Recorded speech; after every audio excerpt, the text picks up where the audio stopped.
a summit to review the Lagos justice system. Attending are not just practitioners in the Lagos bench and bar, but top officials of the profession at the national level and, of course, the host governor. Enhancing the administration of justice for economic growth, investment protection and security in Lagos State is the central focus. It is my desire that civil cases in our courts should not last more than 18 months from date of commencement of the action, and 6 months in case of simple recovery of debt, and 3 months in cases of recovery of arrears of rent and possession of premises. As stated in some of the early submissions here, the Lagos judiciary remains the leading light of the profession in Nigeria, but then there is more ground to cover for Nigeria's economic nerve center to translate its achievements in the sector to more economic prosperity, the way cities like Singapore have done. When my Lord talked about the quality of those presented for appointment to the bench of both the High Court of Lagos State and also to the Court of Appeal, I am privileged by virtue of the office that I occupy, President of the Nigerian Bar Association, to be a part of that screening committee. All that my Lord heard was only those things that were said when he was there. They were lofty, they were good.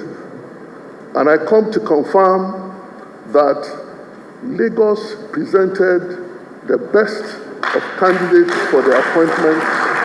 The progressive nature of the Lagos State justice system is displayed in the quick and effective dispensation of court cases, the frequency with which judicial officers are appointed to enable justice delivery in the state, and the review and reforms of laws in the state.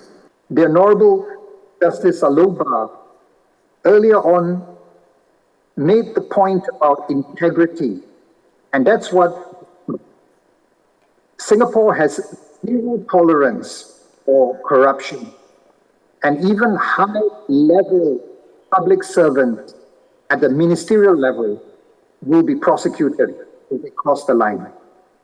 Number 2, strong rule of law. Number 3, access to justice. In 1965, less than 60 years ago, the per capita of Singapore was about $500. Now, the man says to us is 88,000. Where was Lagos and where are we now? Where is our country? Are we just want to be the giant in Africa for nothing? Do we just want to take that appellate that says that we're the largest big nation in what sphere? Good question, and an attempt to provide a solution by Mr. Governor, who also reveals plans to make Lagos an international finance center, a safe haven for investments. We want state police. We've been on this conversation for how long? Just as simple as something that we also want to, protection of life and property, and how do we need to do it? What are the things that must be in place for us to do that? Decentralize these things. Let us have state police. We're still making politics about it. We're making, we're making it political. It's right, it's not right. Everybody's just being careful. In today's age, when all you need is for people to just be right next and you can curb all the excesses of criminality that we see, is not anything rocket science. And by the way, even when we get a state police, how prepared are we now? Now talking to myself. How many correctional centers do we have?